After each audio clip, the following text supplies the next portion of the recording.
So today we're going to be talking about mixing.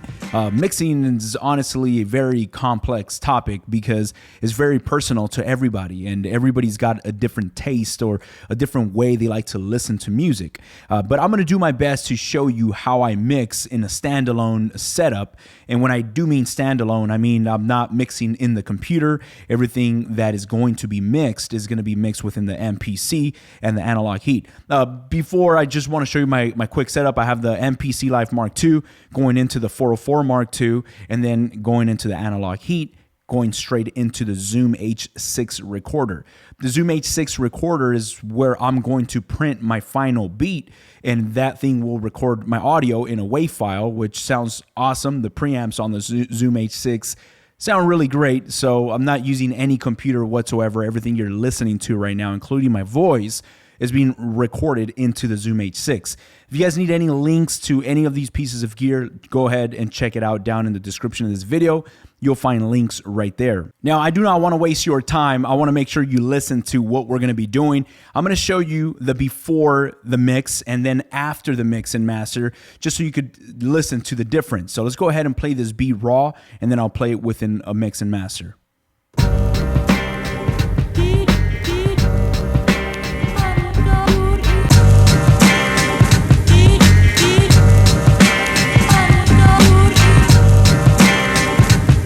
All right, so right there, you're able to listen to the difference between something that's mixed and mastered versus something that's just in the production stage and is not really mixed.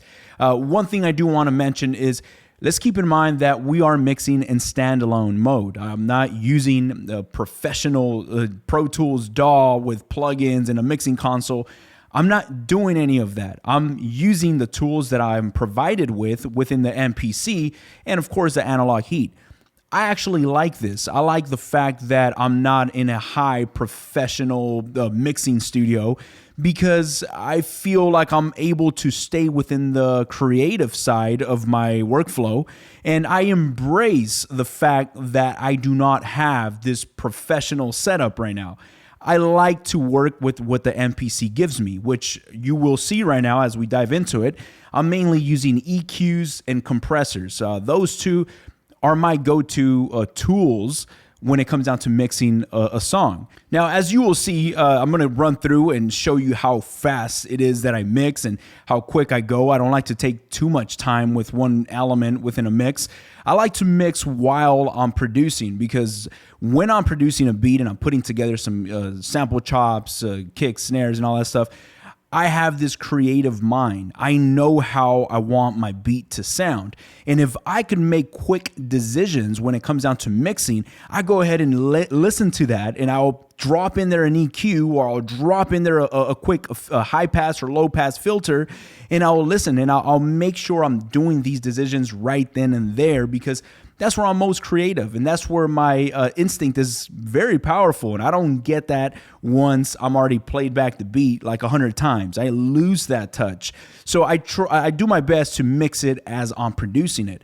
And right here, I'm actually going to show you guys, I have 3 tracks within this beat.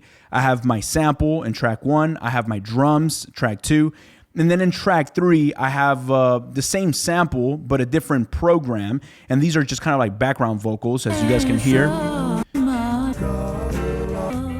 And then in track 4, I have my bass line. As you can also see from the camera, I'd like to color code my tracks with, the pads. Like my samples are purple, my drums are red, and my bass is red as well. And now the reason why I mentioned that my most used tools when it comes down to mixing is going to be filters, EQs, and compressors if it needs it. Anything else that is not an EQ is honestly going to be for a creative purpose. When I'm putting a distortion pedal or anything else like that, is because I want to get creative and start adding something to what I already put together. But it's not to mix a record. When I'm mixing my beats, I like to clean up things that I feel that could open up space for another instrument, kind of like a bass. What I mean by this is, like right here, I have my sample. I'm actually going to solo the sample. I want you to hear the sample. That sample sounds good. As you notice, that sample, there's drums, there's the guitar, there's some organs, and there's also a bass in the very low end. You're able to feel that low end pretty heavy. But I knew I was going to add my bass line on top of that. So since I already know I'm going to add a bass line on top of this sample really fast, I go right into my plugins and I engage my high pass filter. The high pass filter and the low pass filters are my favorite EQs because those are quick and easy to clean up any frequency spectrum that you're going to need space for something else. Right here, I actually have this high pass that I engaged. So as you could hear, it cleans up the low end of that sample.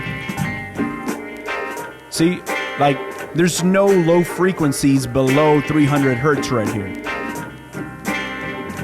Because I know I want my bass line that I'm going to add to dominate that low end frequency. So the bass line, you could really listen to it and feel it as I'm adding what I'm going to be playing on top. And right after that, I put this air EQ. This air EQ is actually really nice just to bring in some high end of that sample. If you guys listen to without this EQ, it sounds good, but I want to bring some air into that sample from the high end, and I'll engage this EQ. Just kind of opens it up a little bit.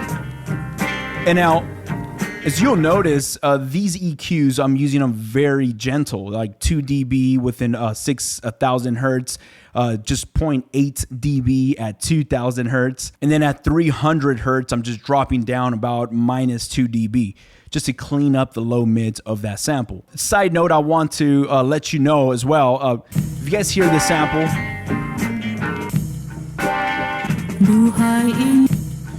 I have the Sample Chops programs, and I actually want to announce to you guys that now I just opened up a brand new a teardrop for you to become a member of my YouTube channel. And what I'm going to start doing from now on is every beat that I put out, every beat making video that I'm showing with you or I'm putting out with you, I'll be providing you these Sample Chop programs as MPC programs available for you to download. So if you guys want to join this channel and become a member of this channel, you're now able to download every sample that I'm putting out and I'm chopping up. So I'll be delivering those to you guys every time I put out a video. So if you guys want more information on this, make sure you guys go down to the description and become a member to the channel. It supports the channel and also gives back to you guys so you guys can follow along with me if that would make better sense for you as well. All right, so now moving forward, one thing that I want to better understand, and you're going to notice the rhythm that I'm going and what I'm kind of repeating as I'm going, is that I'm cleaning up frequencies. I know it sounds probably a little daunting if you're new to mixing, but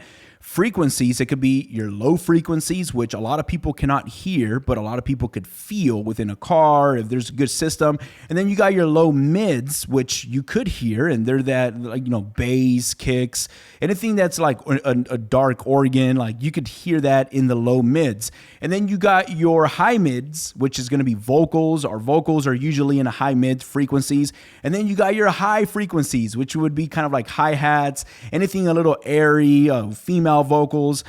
That will be kind of like your frequency spectrum. And what I'm doing with my samples, drums, and bass, I'm just kind of making way to fit each piece of the puzzle together. So I'm cleaning up using filters, high pass filters, EQs. That's why these EQs are my most used tools within a mix, because they help me tuck in the bass or put in the drum, so they all have their own frequency spectrum that they're dominating in. So if we move over to our drums, right here I actually have my drums. This drum break right here sounds really good as is. It's a drum break that I downloaded. And right here, I actually just added an EQ.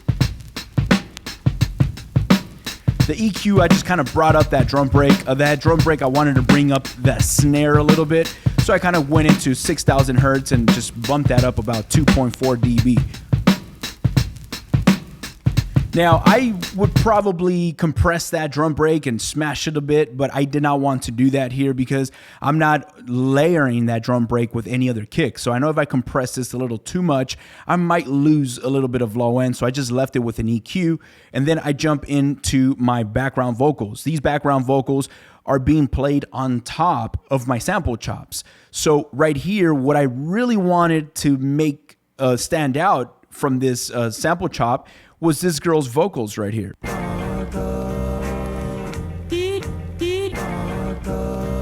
So I just want that. I don't really want the guitars, the bass, the drums. So in order for me to kind of just carve out everything else, I put in, again, a high pass filter. And now you'll just hear kind of like the vocals, not too much of the drums or the guitar.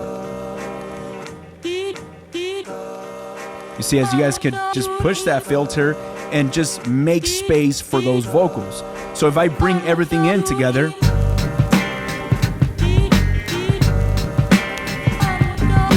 so now right there, we're kind of making space for these elements to fit where they need to fit. Now, one thing I do want to keep in mind, you're not going to hear a night and day difference right now. This is like, man, like, what is he doing? Like, I can't really even hear the difference. And that's okay if you can't really tell the difference, because I'm not trying to recreate. I'm just cleaning up. I'm not doing anything creative. I'm not adding stuff. I'm just cleaning up my mix. And the reason why this is actually very important is because if you're not cleaning up your sample, if I didn't put that high pass filter and I left all the low end within that sample, and then I brought in my bass, and then I bring in the drums, that there's a bunch of low frequencies in all of these elements, and they're just piling up on top of each other.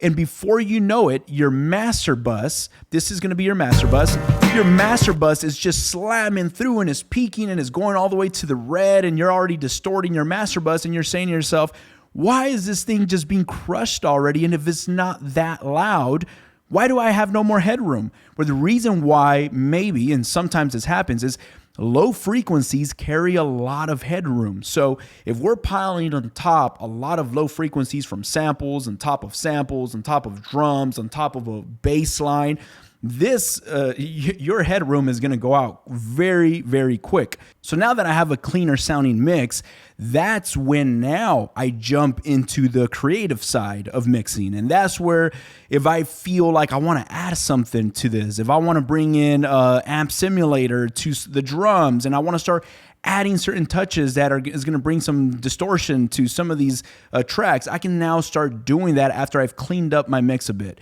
Like in this stage right now that I have my beat cleaned up with some EQs, I'll jump into my master bus. If I go into my master bus, I'm bringing Air Flavor Pro now that I have a clean mix. I'm actually going to engage it, and then you'll listen to how the mix sounds before and after. So this is without it.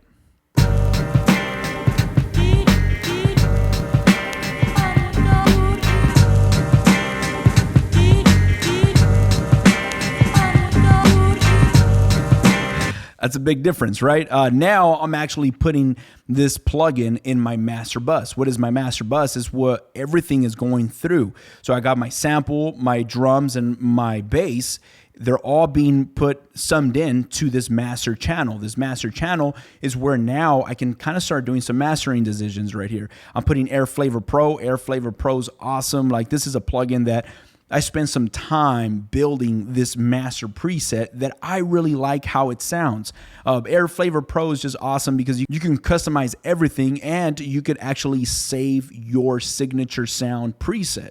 Like, this is the sound that I like, and I just recall this preset in all of my beats, and every beat sounds a little different, so I can readjust some of these parameters, but it gives me a good starting point. Now, notice I haven't really done anything too complex or too deep when it comes down to going into my mixer. I do use the mixer page. Like I said, there's certain beats that are going to require different tools to use and mix. I definitely do want to do more videos like this, because this is going to be a completely different workflow from another one of my beats. Like right here, I'm not going in, I'm not using any sends returns, I'm not using no reverb or anything like that, but that's because it doesn't need it in this mix. I'm telling you, I come from mixing in the box, and when I would mix in the box, if I had this really cool plugin, I felt like I had to use it on everything, and that was my problem back then. And right now, I just focus on EQs, compressors if I need them, and move forward. Now, notice I have not touched the SP404. I'm actually not doing any mixing or sound designing with the 404. I now committed myself to Air Flavor Pro because I really do like the sound of that. The Air Flavor Pro is just, as I'm printing my beat and finalizing it, I do like the effects that I get available right here, for I can perform these effects while I'm printing my beat. Other than that, I'm not using the 404 for anything else. So right now we're going to skip the 404 and jump straight into the analog heat. The analog heat, I've mentioned about of this box before, and this is actually very, very powerful. If you do not own an analog heat, that's totally fine. You can stick with what we have right here in the MPC. But if you got that extra cash to spare on a analog heat, is really worth it. You'll hear right now what we're going to do here. There's not a lot going on in the analog heat. As a matter of fact, I'm only going to be using these two settings right here, which is going to be your character knob, which the only settings that I use in this character knob is going to be the clean boost, saturation, enhancement, and sometimes this mid drive. Anything going above these settings, it just, the distortion, it gets way too much. I don't use anything right there. I mainly stick with these first 3 or 4. Now, what this is doing, it's just creating this harmonic distortion that sounds really, really nice when it runs through audio. This is your drive knob, how much you want to drive your signal to one of these presets right here. Like I'll actually start with the saturation. What I'm going to do is I'm going to hit play on the beat and I'm going to start driving my signal until we start hearing it distorting. I'm actually going to exaggerate it so you can listen to it and then I'll bring it back down a bit.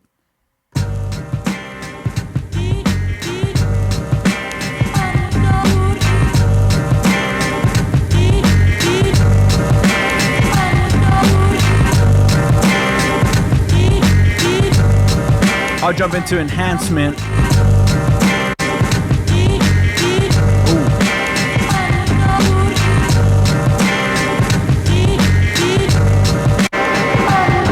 That's too much.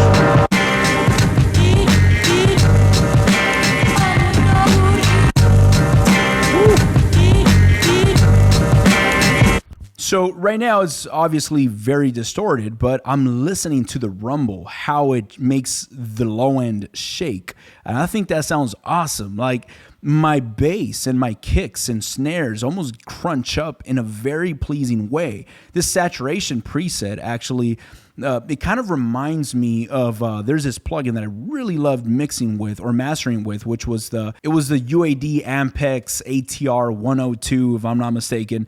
That plugin, I would just put it on my master bus and it would make like something go on within the low end where it would rumble in a very, very good way for anything that's low frequency. So right now, this sounds really good. I'm going to dial back down the drive a bit so it's not too distorted.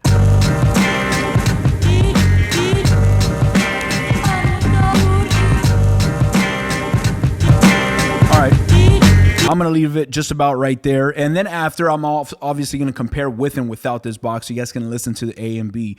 And then moving over to this EQ. This EQ is the best sounding EQ I've heard. This EQ works very different from any plug-in EQ. This is the type of EQ that you could just crank all the way and it still sounds good. High end all the way and it still sounds good. It does not break apart. It could handle pushing these settings really drastically. I'm gonna go ahead and hit play and just show you guys how it sounds. That's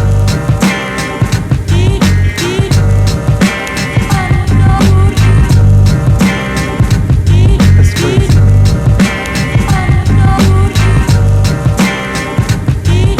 Just leave it right about there.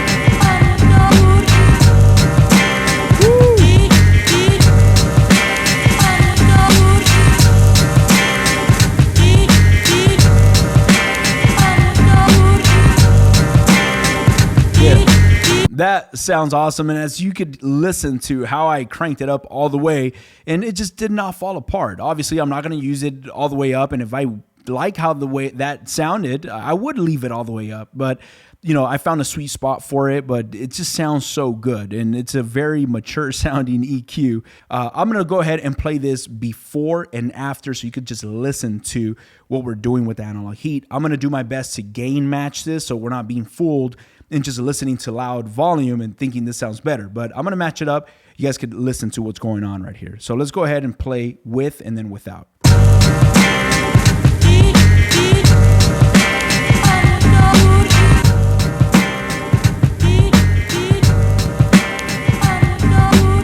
The reason why I've really fell in love with this standalone workflow is because I've learned how to just commit. One thing about working in a DAW and having plugins and where you could just recall your mix and do mix 1, 2, 3, 4, 5.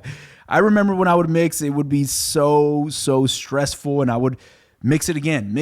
And I'll go in the car and like, oh man, that bass could be just 1 dB higher. And I'll, come back in here and be so meticulous with every single piece that once I launched the song, I just didn't like it no more. I hated it because I heard it so many times, I could not enjoy it. Versus now, I commit to the sound that I hear. And if I like how it sounds, I'm going to push it out, and it's not going to be perfect. Now, one thing I do want to mention right here is I'm mixing for myself. I'm not mixing for anybody else. I'm not getting paid by a client to be a mixing engineer for him or her. If that were the case, then it'd be different. I have to pay attention and work with that person 50-50 and make sure that I'm giving them what they want, and I'm also putting my part within that mix. But what we're doing right here is it's not for anybody else, but for myself. And this is my vision. This is the way I think. This is the way I like music. And this is the way I'm going to push out my music. I'm not going to show my mix to 5 other people and say, what do you think about my mix? Because everybody likes music different, and that's totally fine. Do not get discouraged when somebody says, oh man, this could be better. Like, this is your mix. This is your project. And if you think it sounds good, push the damn project out. Move to the next one. Move to the next one. It's all about keeping it going for me right now. And that's what I'm going to stick with. And this is why this is my studio right here, and I'm in love with this. I love how it sounds. I love the fact that I've been able to push out a beat, the second, the third, the fourth. And yeah, they're not perfect. I'm far from being a perfectionist. I'm just more into pushing out content. And not only that, but I get more pleasure in listening to my own music versus back then. I just hated it. Sorry for that little rant right there, but I felt like that could help somebody out because trust me, that was a frustration that I went through so much for so many years when I was just too complicated with things. After going from all this that you just saw of how I'm mixing, I go into the last piece of the puzzle, which is going to be the Zoom H6. Zoom H6 really caught me by surprise when I first purchased that thing. I thought I was going to send it right back. I kept the receipt and I was like, this is a toy, this is not no interface. This thing looks like it's so cheap, but it's actually one of my favorite sounding preamps other than my Apollo. This thing sounds awesome. I do not feel like it's just a little thing. Like, no, it sounds so good. It takes SD cards and I record my audio into a WAV file onto the SD card. And from that SD card, you could pop that sucker into your computer and upload your music to DistroKid, and you have your distribution everywhere. And like, that's how I'm pushing out music. And I love this workflow. The way I'm tracking my beat right here. Sorry, I can't go in there, but I have track 1 and 2 going into track 1 and 2. And my voice is into inputs 3. And as I'm recording, I'm just playing back or recording my performance. And that's where I bring in this SP404. I start to do my mutes, my freeze delays, my reverse. And that's where I start using the 404. But other than that, I'm not really using the 404. You don't need a 404. You could simply use the XY effects within the MPC. I think they're great, but the 404 is a little better when it comes down to writing effects. So guys, that pretty much wraps it up right here for me. I apologize if you guys were thinking I was going to do some crazy magic or flip this thing upside down. Like, no, I simply use those simple tools, which I've mentioned, EQs, compressors, and every now and then some delays and reverbs, which I will be doing more videos like this to show you guys some other process of how I mix because every track is different for me. I highly appreciate you guys hanging out with me and supporting me, just being here within these videos. Like, it really means a lot. And if you guys enjoy my music, if you guys enjoy the way my music sounds, mixing quality, I'm sure you'll take something out of this video and implement it into your workflow. Thank you so much for hanging out with me. Don't forget, guys, if you guys want to become a member of this YouTube channel, click the link down in the description and I'll catch you guys right there. Thank you so much. Y'all have a blessed day. Peace.